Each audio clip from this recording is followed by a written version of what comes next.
முன்னாடி வாங்க பாண்டி. வழி வழி வழி வழி வழி வழி வழி வழி வழி வாங்க வாங்க வாங்க சிவா சிவா வழி வழி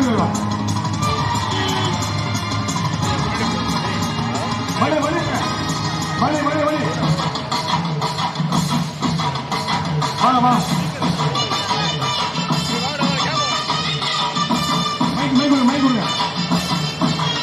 போதும்.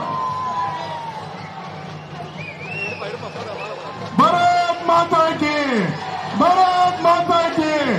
அண்ணன் தேர்கோடி பாண்டி மரியாதை அண்ணன் அண்ணாமலை அவர்கள் தமிழகத்தின் விடுதலை அண்ணாமலை, தமிழகத்தின் விடுதலை அண்ணாமலை. அண்டர் பேசுங்க பேசுங்க பேசுங்க. ஹலோ, வண்டி உள்ள போயிருங்க, உள்ள போயிருங்க, வண்டி உள்ள போனாங்க. பேசுங்க பேசுங்க. தேசிய ஜனநாயக கூட்டணி சார்பாக காரைக்குடி சட்டமன்றத்திற்கு தேர்போய் பாண்டியண்ணன் வெற்றி வேட்பாளர் தேர்போய் பாண்டியண்ணன் அவர்களை தேர்தல் பரப்புரை செய்வதற்காக பாரதிய ஜனதா கட்சியின் எழுச்சி நாயகன் நம்மளுடைய முன்னாள் மாநில தலைவர் அருமை அண்ணன் அண்ணாமலை அண்ணன் அவர்களை சிவகங்கை மாவட்டம் காரைக்குடி சட்டமன்றம் சார்பாக வருக வருக என வரவேற்கின்றோம். நம்முடைய வெற்றி வேட்பாளர் அருமையண்ணன் தேர்போய் பாண்டி அவர்களையும் நம்முடைய முன்னாள் சட்டமன்ற உறுப்பினர் அருமையண்ணன் சோழன் சீதா பழனிசாமி அவர்களையும் அணிப்பிரிவினுடைய மாநில இணையமைப்பாளர் அருமையண்ணன் நாச்சியப்பன் அவர்களையும் வருக வருக என வரவேற்று நாம் திராவிட முன்னேற்ற கழகத்தை இல்லாத தமிழகத்தில் திராவிட முன்னேற்ற கழகம் இல்லாத ஒரு சூழ்நிலையை உருவாக்குவதற்காக காரைக்குடி சட்டமன்றத்திற்கு வருகை தந்துள்ள நம்முடைய அருமை அண்ணன் முன்னாள் மாநில தலைவர் அருமை அண்ணன் அண்ணாமலை அவர்களை உங்கள் முன் சிறப்புரையாற்றுமாறு கேட்டுக் கொள்ளப்படுகிறது. அங்க கிரௌண்ட் முன்னாடி வந்து அந்த கிரௌண்ட் முன்னாடி வர சொல்லுங்க. பின்னாடி வந்துங்க.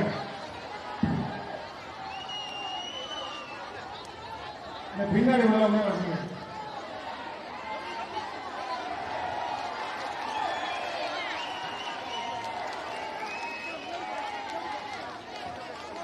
இந்த மல்லி ஹோட்டல் உள்ள வெளியே வந்துருங்க. யாரும் பாருங்க பாருங்க நாராயண பாருங்க. இந்த கிரௌட் கொஞ்சம் வெளியே வர சொல்லுங்க. எல்லாரும் டிஆர்ஷேருக்கு வெளியே இந்த கிரௌட் கொஞ்சம் வெளியே வர சொல்லுங்க. வாமா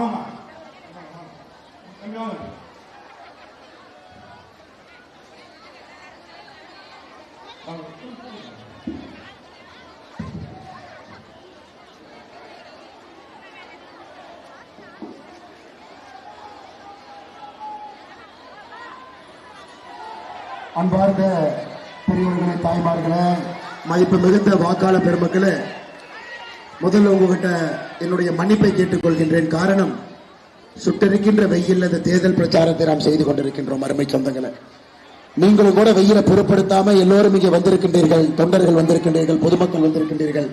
அதற்காக என்னுடைய நன்றியும் கூட உங்களுக்கு இந்த நேரத்தில் தெரிவித்துக் கொள்கின்றேன். அருமை சொந்தங்களே, இன்னைக்கு காரைக்குடி சட்டமன்ற தொகுதியை பொறுத்தவரை தமிழகமே இந்த தொகுதியை பார்த்துக்கிட்டு இருக்கு.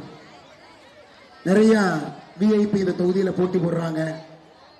ஆனா எத்தனை விஐபி இந்த தொகுதியில போட்டி போட்டாலும் கூட தொடர்ந்து உங்களுக்காக உழைக்கக்கூடிய ஒரு மனிதர் நம்முடைய அருமை அண்ணன் தேர்போகி பாண்டி என்பது உங்களுக்கு தெரியும். மிச்சவங்கெல்லாம் காத்துல வருவாங்க, காத்துல போயிருவாங்க. ஆனா தேர்போகி பாண்டி அண்ணனை பொறுத்தவரை வெற்றியோ தோல்வியோ சட்டமன்றத்தில் தங்கி தொடர்ந்து இந்த சட்டமன்றத்தில் போட்டியிட்டு உங்களுக்காக பணி செய்யக்கூடிய ஒரு அற்புதமான சட்டமன்ற உறுப்பினர் உங்களுக்கு கிடைக்கின்றார். அருமை சொந்தரே, ஒரு சட்டமன்ற உறுப்பினர் எப்படி இருக்கணும்னா, காலையில போய் நீங்க அவரை பார்க்கணும். ஒரு பிரச்சனையை சொன்னா அவர் கேட்கணும். அந்த பிரச்சனையை தீர்ப்பதற்கான எல்லா முயற்சி எடுக்கணும். அதனால் மண்ணின் மைந்தன் உள்ளூர்ல உங்களுக்காக பணி செய்யக்கூடிய அருமை அண்ணன் தேர்போகி பாண்டி அவர்களுக்கு இந்த முறை நீங்கள் ஒரு பெரிய வெற்றி வாய்ப்பை கொடுக்க வேண்டும் என்று அன்போடு கேட்டுக்கொள்கின்றேன். ஐயா, காரைக்குடியை பொறுத்தவரை செட்டிநாடு கலாச்சாரத்தினுடைய தலைநகரம். உலகம் முழுவதும் மக்களுக்கு இருக்கிறாங்க. ஆனா காரைக்குடியினுடைய இளைஞர்கள் பார்த்தீங்கன்னா காரைக்குடியிலிருந்து வெளியே வேலைக்காக சென்று கொண்டிருக்கின்றார்கள்.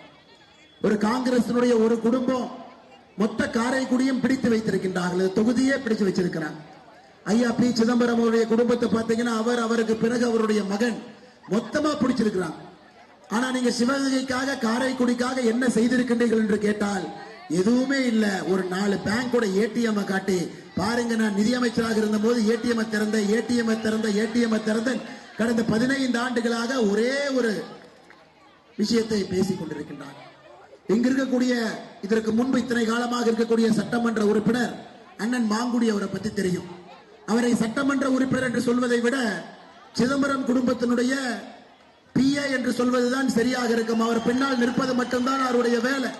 தொகுதி மக்களுக்காக அண்ணன் மாங்குடி அவர்கள் எதையும் செய்ததாக நான் கேள்விப்பட்டதும் இல்லை, நான் பார்த்ததும் இல்லை. அருமை சொந்தங்களே, இந்த முறை நம்முடைய அம்மா மக்கள் முன்னேற்ற கழகம் சார்பாக போட்டியிடக்கூடிய குக்கர் சின்னத்தில் போட்டியிடக்கூடிய தேர்போகி பாண்டியண்ணன் அவர்கள் இங்கே வரும்பொழுது நிச்சயமாக வெற்றி நிச்சயம், அதோடு வளர்ச்சி நிச்சயம். அருமை சொந்தங்களே, அண்ணன் அவர்கள் சாதாரணமா நிக்கல. இன்னைக்கு எல்லா வேட்பாளர்களையும் பாருங்க, ஒரு கட்சி நிற்கும், ஒரு தலைவன் நிற்கலாம், ஒரு வேட்பாளர் நிற்கலாம். ஆனா இன்னைக்கு நம்முடைய அண்ணன் தேர்போகி பாண்டி அவர்களுக்கு பின்னால் தமிழகத்தில் மே 4ஆம் தேதிக்கு பிறகு நம்முடைய முதலமைச்சராக பொறுப்பேற்கக்கூடிய அண்ணன் எடப்பாடி பழனிசாமி அவர்கள் இருக்கின்றார். பாரத பிரதமர் அண்ணன் நரேந்திர மோடி அவர்கள் இருக்கின்றார். நாங்கள் எல்லோருமே அண்ணன் தேர்போகி பாண்டி அவர்கள் பின்னால் நிற்கின்றோம். உங்களுக்கு தெரியும், அண்ணன் டிடிவி தினகரன் அவருடைய விசுவாசியாக தொடர்ந்து அவரோடு பயணம் செய்யக்கூடிய அண்ணனுடைய அன்பையெல்லாம் முழுமையாக பெற்றக்கூடியவர் தேர்போகி பாண்டி. எதற்காக இதை நான் சொல்றேனாங்க, ஒரு திட்டத்தை செயல்படுத்த வேண்டும் என்றால் சென்னையினுடைய தயவும் முக்கியம், டெல்லியும் இங்க பார்க்கணும். அப்பதான் ஒரு திட்டத்தை, பெரிய திட்டத்தை கொண்டு வர முடியுங்க. அப்பதான் இங்க இருக்கக்கூடிய குழந்தை செல்வங்களுக்கு உள்ளூர்ல வேலை வாய்ப்பை ஏற்படுத்த முடியும். அப்பதான் காரைக்குடியினுடைய தலையெழுத்தை மாற்ற முடியும். நான் ஏற்கனவே சொன்னது போல செட்டிநாடு கலாச்சாரத்தினுடைய தலைநகராக இருக்கக்கூடிய இந்த காரைக்குடி அடுத்த கட்டம் செல்ல வேண்டும். அதற்கு நீங்கள் எல்லாம் இந்த முறை வளர்ச்சியை நோக்கி வாக்களிக்க வேண்டும் என்று அன்போடு கேட்டுக்கொள்கின்றேன். சமீபத்தில் கார்த்திக் சிதம்பரம் ஒரு இடத்துல பேசும்போது சொன்னார், யாராவது ஒரு வேட்பாளர் வர்றாங்கன்னா காரைக்குடி சாப்பாடு போட்டு அனுப்பிடுங்க அப்படின்னு. அதே கார்த்திக் சிதம்பரத்தை நம்ம கேட்கிறோம், ஏன்னா நீங்க இவ்வளவு வேலையெல்லாம் ஒழுக்கமா செஞ்சிருந்தீங்கன்னா ஏன் தேர்போகி பாண்டியவர் இன்னைக்கு சட்டமன்ற வேட்பாளராக இங்கே போட்டியிட போகின்றார்? எதையுமே செய்யாம குடும்பத்தினுடைய பிடியில் வைத்துக் கொண்டு இங்க இருக்கக்கூடிய எம்எல்ஏ கூட உங்களுடைய பிஏவாக ஒருத்தரை போட்டுவிட்டு மக்களுக்கு எந்த வேலையும் செய்யாம வெட்கம் இல்லாம வந்து ஓட்டு கேட்கறீங்களே, உங்களை என்ன சொல்வது என்று எனக்கு தெரியவில்லை. அருமை சொந்தங்களே, அது மட்டும் இல்ல, மக்கள் பிரதிநிதி என்றால் மக்களுக்கு பணி செய்வதற்காகத்தான் பிரதிநிதி. ஆனா அந்த காரைக்குடியை பார்த்தீங்கன்னா நமக்கே ரொம்ப சங்கடமாக இருக்கிறது. காரணம் என்னன்னாங்க ஐயா, காரைக்குடியில முதலாக திமுகவுடைய மேயர் இருக்கிறாரு காரைக்குடியில, முத்துத்துறை. அவரை எதிர்த்து 23 கவுன்சிலர்கள் நம்பிக்கையில்லா தீர்மானம் கொண்டு வர்றாங்க. பாருங்க, ஒரு திமுக மேயரை எதிர்த்து திமுக காரனே நம்பிக்கையில்லா தீர்மானம். அதை பார்த்தோன்னே கொஞ்சம் பொறி தட்டுச்சு, திமுக காரன் இப்படி வேலை செய்ய மாட்டானே, இது பின்னாடி வேற ஏதோ இருக்கேன். அதை பார்த்தால் துணை மேயராக இருக்கக்கூடிய குணசேகரன் தான் அந்த நம்பிக்கையில்லா தீர்மானத்தை கொண்டு வர்றார். ஏங்க, நீங்களே உங்க 2 பேரும் சண்டை போட்டா உங்க பஞ்சாயத்தை தீர்க்கறக்கா காரைக்குடி மக்கள் இருக்கிறாங்க. காரைக்குடி மக்களுடைய பிரச்சனையை தீர்ப்பதற்கு ஒரு மேயர், துணை மேயர் வேண்டும் என்று சொன்னால் உங்க சண்டையை தீர்ப்பதற்கு இன்னைக்கு மக்களை பயன்படுத்திக் கொண்டிருக்கின்றீர்கள். அருமை சொந்தங்களே, நாம் நன்றாக புரிந்து கொள்ள வேண்டும். இங்க காங்கிரஸ் கட்சி நிற்கிறாங்க. காங்கிரஸ் கட்சியால தமிழ்நாட்டுக்கு என்ன பயன் நீங்க சொல்லுங்க? 12 ஆண்டு காலமாக மத்தியில் ஆட்சியில் இல்ல. இந்தியாவில் ஒரு மாநிலத்திலும் கூட காங்கிரஸ் தன்னுடைய ஆட்சி இழந்து கொண்டிருக்கிறது. எந்த மாநிலத்திலும் கூட மக்கள் காங்கிரஸை விரும்புவதற்கு தயாராக இல்லை. தமிழகத்தில் மட்டும் இன்னைக்கு 28 பேர் காங்கிரஸ்ல போட்டிடுறாங்க. நல்லா யோசிச்சு பாருங்க. திராவிட முன்னேற்ற கழகத்தை பொறுத்தவரை எல்லா கட்சிகளுக்கும் சீட்டை குறைச்சாங்க. அண்ணன் திருமாவளவன் அவர்களுக்கு சீட்டை குறைச்சாங்க. மார்க்சிஸ்ட் கட்சி 2க்கும் சீட்டை குறைச்சாங்க. கொங்கு நாடு கட்சிக்கு சீட்டை குறைச்சாங்க. எல்லா கட்சிக்கும் சீட்டை கொடுத்தாங்க. ஆனா காங்கிரசுக்கு மட்டும் 3 சீட் எக்ஸ்ட்ரா கொடுத்திருக்கிறாங்க. எதுக்குங்க? காங்கிரசினுடைய அடிமை திராவிட முன்னேற்ற கழகம் என்று உணர்த்துவதற்காக. ஒன்றுமே இல்லாத காங்கிரஸ் எங்கேயா இருக்கு? எங்கேயுமே இல்லை. கடல்ல கிடைச்ச பெருங்காயத்தை போல தமிழகத்தில் காங்கிரஸ் இருக்கிறது, எங்கேயுமே இல்லை. அவர்களுக்கு 3 சீட் எக்ஸ்ட்ரா கொடுத்து 28ஆக வைத்திருக்கின்றார். ராகுல் காந்தி அவங்க இதுவரை தமிழ்நாட்டுக்கு பிரச்சாரத்துக்கு வந்து நீங்க பாத்தீங்க, இதுவரைக்கும் வரல. கோயம்புத்தூர் விமான நிலையத்துக்கு வந்தார், கேரளால பிரச்சாரத்தை முடிச்சிட்டு. கோயம்புத்தூர் விமான நிலையம் இருப்பதே கோயம்புத்தூர் கவுண்டம்பாளையம் தொகுதி. கோயம்புத்தூர் கவுண்டம்பாளையம் தொகுதியினுடைய திமுக கூட்டணி வேட்பாளர் காங்கிரஸ் வேட்பாளர். விமான நிலையத்தினுடைய வாசலுக்கு வந்து அந்த வேட்பாளர் கூட பிரச்சாரம் செய்ய முடியாம ராகுல் காந்தி போயிட்டார். ராகுல் காந்தியை பொறுத்தவரை போர் அடிச்சா வருவாரு, கடல்ல குளிப்பாரு. கடல்ல குளிக்கிறதுக்கு எதுக்கு இவ்வளவு தூரம் வர்றீங்க? அது டெல்லியிலேயே ஒரு ஸ்விம்மிங் பூல்ல குளிக்கலாமல்ல. மக்கள் யாராச்சும் பச்சி போட்டுட்டு இருந்தா கூட போய் உட்கார்ந்து அவரும் பச்சி போடுவார். அதை தவிர ஆரோக்கியமாக இந்திய அரசியல ராகுல் காந்தி அவர்கள் ஏதாவது ஒரு பணியை செய்து நாம் பார்த்திருக்கின்றோமா? காங்கிரஸை பொறுத்தவரை கடலிலே கரைத்த ஒரு பெருங்காயம். அதனால் யாருக்கும் எந்த பிரயோஜனம் இல்லை. அன்பு சொந்தங்களே, இங்க தயவு செய்து காரைக்குடியில் நமக்கு தெரியும் போட்டு யாருக்கு இருக்கிறது என்று உங்களுக்கு தெரியும். அதுல காங்கிரஸ் கட்சியை நீங்க நிராகரித்து வெளியே தூக்கி இருந்து விட வேண்டும். அவங்களால தமிழக மக்களுக்கு எந்த ஒரு பிரயோஜனம் இல்லை. காங்கிரஸ் 10 ஆண்டு காலமாக செய்த அநியாயத்தை நாம சரி செய்து கொண்டிருக்கின்றோம். கச்சைத்தீவு தாரை வார்த்ததிலிருந்து ஆரம்பித்து மீத்தோன் ஹைட்ரோ கார்பன் திட்டத்தை ஆரம்பித்து இவங்க பண்ணதுக்கெல்லாம் பழிச்சொல் பாரதிய ஜனதா கட்சியின் மீது நாம் அதை சரி பண்ணிக்கிட்டே இருக்கிறோம். அருமை சொந்தங்களே, இந்த முறை நாம் இந்த வாய்ப்பை தவறவிடக்கூடாது. ஒரு அற்புதமான வேட்பாளர் நம் முன்னால் நின்று கொண்டிருக்கின்றார். உங்களுக்காக பணி செய்யக்கூடிய வேட்பாளர் நம் முன்னால் நின்று கொண்டிருக்கின்றார். சிறு பிள்ளையாக இங்கே வளர்ந்து வளர்ந்து வளர்ந்து இதற்கு முன்பு எத்தனையோ தேர்தலில் போட்டியிட்டாரும் கூட இந்த முறை வெற்றி வேட்பாளராக உங்கள் முன்னால் நின்று கொண்டிருக்கின்றார். அருமை சொந்தங்களே, அதனால் நீங்க காரைக்குடியில எதை பத்தி நீங்க யோசிக்க வேண்டாம், எதை பத்தி யோசிக்க வேண்டாங்க ஐயா. நீங்க வளர்ச்சியின் பக்கம் நில்லுங்க. மே 4ஆம் தேதிக்கு பிறகு ஆட்சி மாற்றம் என்பது உறுதி என்பது உங்களுக்கு தெரியும். மு.க. ஸ்டாலின் அவர்கள் பிரச்சாரத்துக்கு வந்திருப்பாங்க அல்லது வருவார். மு.க. ஸ்டாலின் போராட்டத்தெல்லாம் பேச ஆரம்பிச்சார் நேற்றிலிருந்து. மத்திய அரசுக்கு திமுக அரசை பார்த்து பொறாமை, அதனாலதான் இல்லாதெல்லாம் பேசிட்டு இருக்கிறாங்க. மக்கள் எல்லாம் நிம்மதியாக இருக்கின்றார்கள், சகோதரிகள் நிம்மதியா இருக்கிறாங்க, யாரு மேலையும் எந்த குற்ற சம்பவம் நடக்கல, எதற்காக எங்கள் மீது இவர்கள் பழி சொல்லுகிறார்கள். சகோதரிகளே, தாய்மார்களே, சுட்டரிக்கின்ற வெயிலாக இருந்தாலும் கூட பொருட்படுத்தாம நீங்க வந்திருக்கிறீங்க. கடந்த 5 ஆண்டுகள் உங்களுக்கு தெரியும், தமிழகத்தில் நடந்த மொத்த படுகொலைகள் மட்டுமே 8008 படுகொலை. கடந்த 5 ஆண்டுகள்ல தமிழகத்தில் பெண்களுக்கு எதிரான பாலியல் வன்கொடுமை கற்பழிப்பு வழக்கு 2080. 18 வயசுக்கு இருக்கக்கூடிய குழந்தைகள் மீது நடத்தப்பட்ட தாக்குதல் போக்சோ வழக்கு 39,900. முதலமைச்சர் ஐயா மு.க. ஸ்டாலின் அவர்களே, எந்த முகத்தை வைத்துக் கொண்டு வெளியே வந்து வாக்கு சேகரிக்கிறீங்க? இதே தமிழகத்தினுடைய காவல்துறையை ஸ்காட்லாந்து யார்டுக்கு இணையாக நாம் போற்றிக் கொண்டிருந்தோம். இன்னைக்கு காவல்துறையினுடைய கையெல்லாம் கட்டி போட்டுட்டு அவங்க போய் பணி செய்யணும். எப்படி காவல்துறையில் நடக்கக்கூடிய பாதி லாக்கப் மரணம் இந்த மாவட்டத்தில் கூட அஜித் குமார் பாதி லாக்கப் மரணத்துக்கு காரணம் யார்? தலைமைச் செயலகத்திலிருந்து போன் பண்றது சப் இன்ஸ்பெக்டருக்கு, அவனை தூக்கிட்டு போய் மொத்துங்கிறது. சப் இன்ஸ்பெக்டருக்கும் தன்னுடைய பதவியை பாதுகாத்துக் கொள்ள வேண்டும். அப்படித்தான் அந்த டெம்பிள்ல வாட்ச்மேன் ஆகிற சகோதரர் அஜித் குமாரனுடைய லாக்அப் டெத் எப்படிங்க நடந்தது? யாரோ ஒருத்தர் இங்கிருந்து தலைமைச் செயலகத்துக்கு போன் பண்றாங்க, அங்கிருந்து போலீஸ் ஸ்டேஷனுக்கு போன் பண்றாங்க, கொண்டு போய் அடிக்கிறீங்க. திராவிட முன்னேற்ற கழகத்தினுடைய ஆட்சியில மட்டுமே தமிழகத்தில் 23 லாக்அப் மரணம் நடந்திருக்குது என்று உங்களுக்கு தெரியும். எத்தனையோ பேர்த்தோட பிள்ளைங்க, எத்தனையோ பேர்த்தோட குழந்தைங்க. அருமை சொந்தங்களே, சட்டம் ஒழுங்கு என்பது முற்றிலும் தரிகட்டு நிற்கிறது. நம்முடைய ஆட்சி அமைந்த பின்பு முதல்ல நம்ம செய்யக்கூடிய வேலையை காவல்துறை நண்பர்களுக்கு சுதந்திரம் கொடுத்து உங்க பணியை செய்யுங்கன்னு சொன்னா அற்புதமா அவங்க செய்ய போறாங்க. கையை கட்டி போட்டு காவல்துறையை பணி செய்ய எப்படிங்க ஐயா செய்வாங்க? ஐயா முதலமைச்சர் அவர்கள் இது மட்டும் சொல்லல, தமிழகம் அமைதி பூங்காவாக இருக்கிறது. தமிழகம் அமைதி பூங்கா. நீங்களே சொல்லுங்க, தமிழகம் எப்படி அமைதி பூங்கா? உங்கள் முன்னால் நான் தரவுகளை கொடுத்திருக்கின்றேன். இவ்வளவு விஷயம் நடந்திருக்குது, எப்படிங்க அமைதி பூங்கா? விளாத்தி குளத்தில் சமீபத்தில் ஒரு மாணவி 10ஆம் வகுப்புல மிக அற்புதமான மதிப்பெண் எடுத்த மாணவி 12வது பரீட்சை எழுதுறாங்க. வறுமை குடும்பத்தில் படிப்பின் மூலமாக மட்டும்தான் மேல வர முடியும். பக்கத்துல அந்த குடும்பத்துக்கு டாய்லெட் இல்லாத காரணத்தினால ஒதுக்குப்புறமாக ஒரு தோட்டத்துக்கு போறாங்க. அந்த பாப்பாவை காணோம். தந்தை தாய் எல்லாம் போலீஸ் ஸ்டேஷனுக்கு புகார் கொடுக்கறாங்க. அங்க இருக்கக்கூடிய காவல்துறையுடைய ஆய்வாளர் முதல்ல சொன்னது என்ன தெரியுமா? உங்க பாப்பா யாரு கூடவாவது ஓடி போயிரு, பாப்பாவை செக் பண்ணிட்டு வாங்க. அன்று இரவு முழுவதும் எஃப்ஐஆர் ரெஜிஸ்டர் பண்ணலீங்க ஐயா. அடுத்த நாள் காலையில அனைத்து மகளிர் காவல் நிலையம் அங்கேயும் எஃப்ஐஆர் ரெஜிஸ்டர் பண்ண. மத்தியானத்துக்கு மேல அந்த பாப்பாவனுடைய சடலம் கிடைத்த பிறகுதான் எஃப்ஐஆரே போடுறாங்க. அதனால முதலமைச்சர் அவர்களே, என்ன தூங்கிட்டு இருக்கிறீங்களா? இல்ல கனவுல வர்றதெல்லாம் உண்மை நினைச்சு காலையில பேசுறீங்களா? தமிழகம் எங்கே அமைதி பூங்காவாக இருக்கிறது? விளாத்தி குளத்தில் அந்த சகோதரிக்கு எங்கே நியாயம்? இதுல வெந்த புனலே வேலை பாய்ச்சுவது போல அந்த சகோதரியை படுகொலை செய்த கயவன் யார்? யார் அந்த குற்றவாளின்னு பாத்தீங்கன்னா தர்ம முனீஸ்வரன் என்கின்ற பெயர். அவன் யாருன்னா 2022ல ஒரு மூதாட்டிய பாலியல் தாக்குதல் நடத்தி கைது செய்யப்பட்டு சிறையில் இருந்து உச்சநீதிமன்றத்துக்கு அப்பீல் போய் அங்கிருந்து ரிலீஸ் ஆனால், நான் தெரியாம தான் கேட்கிறேன் தமிழக அரசு, ஐயா ஒருத்த பெயில்ல வெளியே வர்றானா கண்காணிப்பு வைக்க மாட்டீங்களா? வீட்டுக்கு போய் பார்க்க மாட்டீங்களா? குற்றவாளி சரித்திர பதிவேடுல பேர் எழுத மாட்டீங்களா? மாசம் மாசம் ரவுடி பெறை நடத்த மாட்டீங்களா? எல்லாத்தையும் கோட்டை விட்டு 2022 தமிழகத்தினுடைய வழக்கறிஞர் தானே உச்சநீதிமன்றத்தில் வாதாடுறாங்க. அதை கோட்டை விட்டு அவன் வெளியே வந்த பிறகு காவல்துறை கண்காணிப்பதை கோட்டை விட்டு அதே மனுஷன் 3 வருஷம் கழிச்சு 17 வயசு இருக்கக்கூடிய பாப்பாவை போய் பாலியல் வன்கொடுமை செய்து கொலை பண்றான்.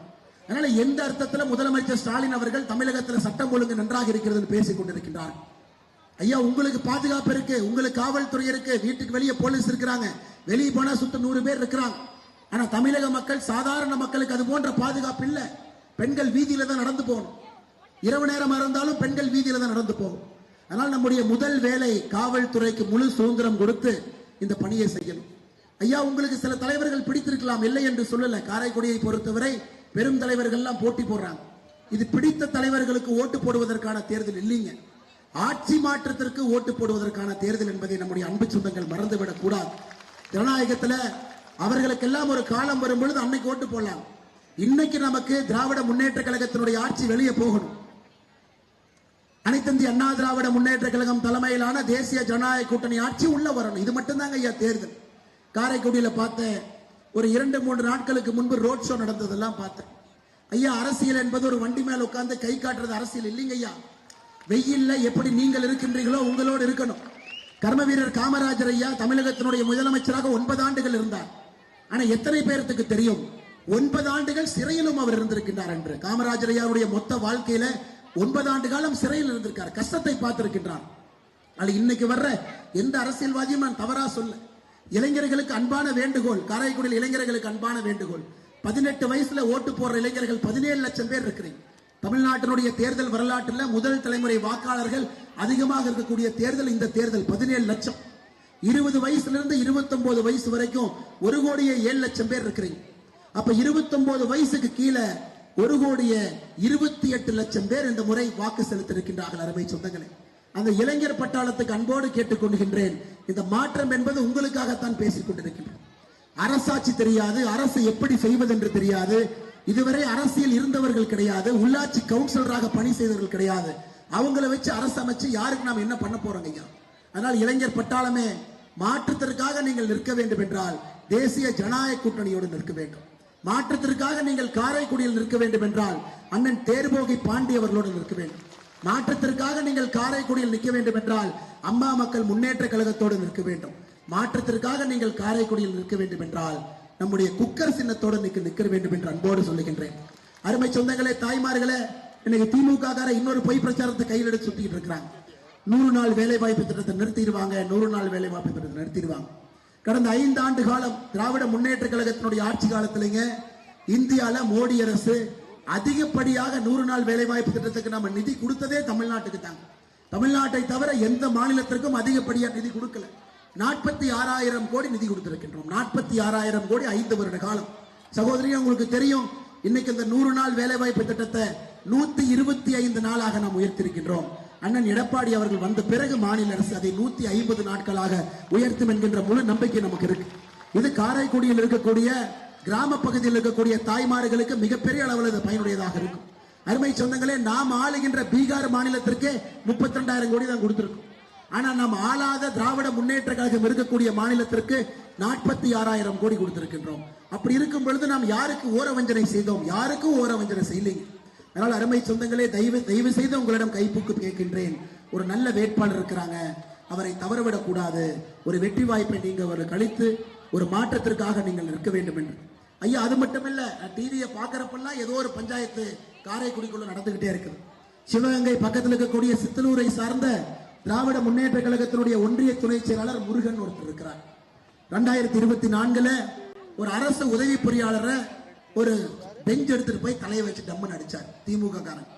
அதன் பிறகு சமீபத்தில் நியூஸ் தமிழ் தொலைக்காட்சி ஒரு விவாத மாடி நடத்துறாங்க. திருபுவனத்துடைய பேரூராட்சி தலைவர் வேங்கை மாறன் இருக்கிறார். ஒரு கேள்வி கேட்கிறார்.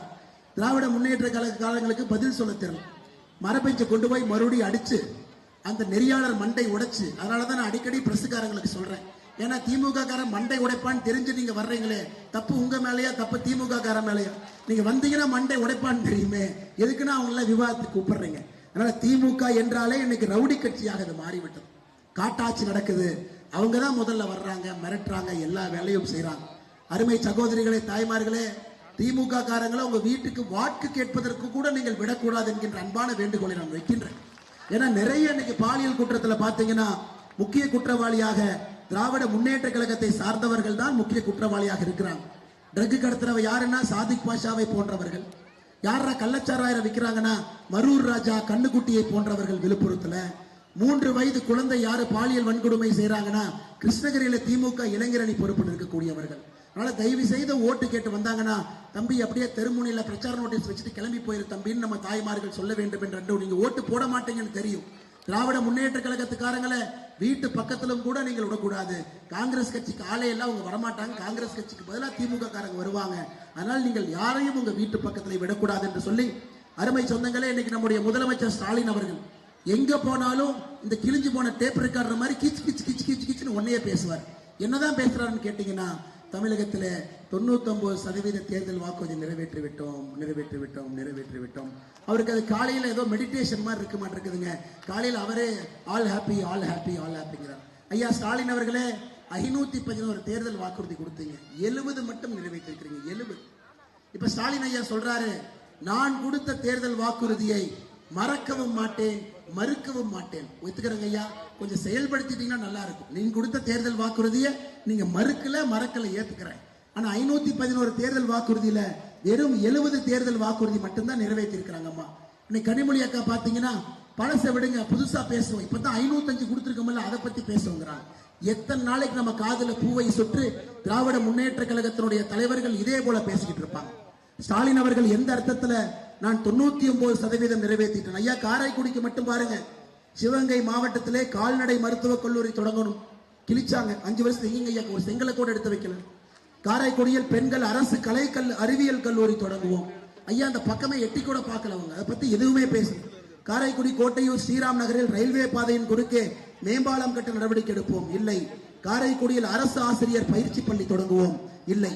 ஐயா அந்த 511 தேர்தல் வாக்குறுதியில உங்களுக்கு மட்டுமே, உங்க மாவட்டத்தில் மட்டுமே 4 தேர்தல் வாக்குறுதி நிறைவேற்றல. அப்படி இருக்கும் பொழுது எப்படி திராவிட முன்னேற்ற கழகத்தினுடைய தலைவர் அண்ணன் மு க ஸ்டாலின் அவர்கள் எப்படிங்க 99% நிறைவேற்றினாங்க? உங்களுக்கு தெரியும், நெல்லுக்கு ஒரு குவிண்டாலுக்கு குறைந்தபட்ச ஆதரவு விலை 2500 கொடுப்போம், இல்ல. கரும்புக்கு 4000 கொடுப்போம், இல்ல. ஆனா இந்த தேர்தல் அறிக்கையில கரும்புக்கு 4500 கொடுப்போம், நெல்லுக்கு 3000 கொடுப்போம். அடிச்சு விட வேண்டியதானுங்க. போன டைமே நடக்கல, இந்த டைம் இன்னொரு 500 போடு. இந்த தேர்தல் வாக்குறுதி எப்படின்னாங்க, கட்டு காப்பி பேஸ்ட். அதே கனிமொழி அக்கா, பழைய தேர்தல் வாக்குறுதி எடுத்துட்டு வா, 2000 சொன்னமா 500 சேர்த்தி விடு, 3000 சொன்னமா 4000 சேர்த்தி விடு. யாராச்சும் மக்கள் கேள்வி கேட்டாங்கன்னா இந்த முறை கொடுப்போம்னு சொல்லு. அருமை சொந்தங்களே, மாணவ செல்வங்களுக்கு கல்வி கடன் ரத்து. நீங்களே சொல்லுங்க, யாரு கல்வி கடன் ரத்து பண்ணாங்க? யாருக்கும் பண்ணணும். சமையல் எரிவாயு சிலிண்டருக்கு 100 ரூபாய் மானியம். ஐயா உங்களுக்கு தெரியும், வளைகுடா போர் சுத்தி இருக்கக்கூடிய உலகத்துல எல்லாருக்கும் பிரச்சனை. பாகிஸ்தான் நாட்டுல பெட்ரோல் விலை 40 ரூபாய் ஏறி இருக்கு, 40% ஏறி இருக்கு. இலங்கையில 30% ஏறி இருக்கு. நம்ம ஊர்ல பெட்ரோல் விலை ஒரு பைசா கூட ஏறும். ஆனா ஒரு பைசா கூட ஏறாத அதே டீசலை போட்டுக்கிட்டு கனிமொழி அக்கா புழுகிறாங்களே, காலையில இருந்து நைட்டு வரைக்கும். அப்பப்பா கேட்க முடியல, காலையில இருந்து நைட்டு வரைக்கும் புழுகிறாங்க. பெண்கள் எல்லாம் இலவச சிலிண்டர் அல்லது எரிவாயு சிலிண்டர் இல்லாம பெண்கள்லாம் ரோட்ல நிக்கிறாங்களாமா. கனிமொழி அக்கா எந்த ரோட்ல எந்த சகோதரியை பார்த்தீங்க சிலிண்டர் இல்லாம ரோட்ல நிக்கிறது? 25 நாட்கள் உங்களுக்கு ஒரு சிலிண்டர் புக் பண்ண உடனே 4 நாள் 5 நாள் உங்க வீட்டுக்கு வந்து டெலிவரி கிடைக்குதுங்களா? இல்லைங்களா? எங்கேயோ போய் யார் கை காலிலேயோ உளுந்து மோடி அரசு இந்தியாவுக்கு தேவையான LPG, LNG, நேச்சுரல் கேஸ் எல்லாத்தையும் கொண்டு வந்து உங்களுக்கு கொடுத்து கொண்டிருக்கின்றோம். ஏன்னா எங்களுடைய கடமை. இதே காங்கிரஸ் காரணங்க மட்டும் மத்தியில் ஆட்சியில் இருந்தா என்ன இருக்குன்னு யோசிச்சுப்பாரு. அதனால கனிமொழி அக்கா அவர்கள் புழுகிலிருந்து அண்ட புழுவுக்கு போயிட்டாங்க. இன்னும் ஒரு வாரம் கழிச்சு பார்ப்போம். பொய்யாக பேசுவதே தன்னுடைய முழு நேர வேலையாக வைத்திருக்கக்கூடிய கனிமொழி அக்கா டீசலுக்கு லிட்டருக்கு 4 ரூபாய் மானியம் கொடுப்போம். எங்கேயா கொடுத்தீங்க 4 ரூபாய்? 1 ரூபா கூட மானியம் கொடுக்கல. கேட்டா 99% நிறைவேற்றி விட்டோம். ஐயா இதுதான் அல்டிமேட் புழுகு. நம்முடைய இளைஞர்கள் இங்க இருக்கிறீங்க, முதல் தலைமுறை பட்டதாரிகள், புழுதி காட்டுல கஷ்டப்பட்டு படிச்சு அப்பா உங்களை வளர்த்து முதல் தலைமுறை பட்டதாரிகள் நின்று கொண்டிருக்கின்றீர்கள். திமுக காரர் என்ன சொன்னாங்க? நாங்க ஆட்சிக்கு வந்தா 3 லட்சம் பேருக்கு அரசு வேலை கொடுப்போம். 3 லட்சம் பேருக்கு அரசு வேலை. ஐயா அவங்க மொத்தமா கொடுத்த அரசு வேலை 94,000. 5 ஆண்டுகளுக்கு கொடுத்த அரசு வேலை 94,000. ரிட்டையர் ஆனவங்க 1,05,000 பேர். ரிட்டையர் ஆனவங்களே உங்களால நிரப்ப முடியல. எங்க புதுசா நீங்க அரசு வேலை கொடுத்தீங்க? ஐயா பொய்யை மட்டும் பேசி பேசி சுத்தி கொண்டிருக்கின்றார்கள். எந்த காரணத்திற்கும் கூட நீங்கள் பக்கத்திலே வெற்றாதீங்க. இவர்களுக்கு வாக்களித்து விடாதீர்கள். தேசிய ஜனநாயக கூட்டணி அண்ணன் எடப்பாடி பழனிசாமி அவர்கள், இங்க நம்முடைய காரைக்குடியில அண்ணன் தேர்போகி பாண்டி அவர்கள், இங்க நம்முடைய குக்கர் சின்னத்துல நீங்கள் வாய்ப்பளித்து வெற்றி பெற வைத்து அண்ணனை இங்கிருந்து சட்டமன்றத்துக்கு உங்களுடைய குரலாக அனுப்பி வைக்க வேண்டும் என்று சொல்லி, அருமை சொந்தங்களே, அண்ணன் தனிப்பட்ட முறையில அண்ணன் உங்களுக்கு தனிப்பட்ட முறையில் நிறைய வாக்குறுதி கொடுத்திருக்கிறாங்க. அதை முன்மொழிவது என்னுடைய கடமையாக கருதுகின்றேன். தனி மாவட்டமாக காரைக்குடியை கொண்டு வருவோம், சாக்கோட்டை தாலுகாவை கொண்டு வருவோம், புதுவையில் நகராட்சி உருவாக்குவோம். ஏன்னா அதிகமா மக்களோடு இருப்பவர், அவருக்கு தெரியும் என்ன அடிப்படை பிரச்சனைன்னு.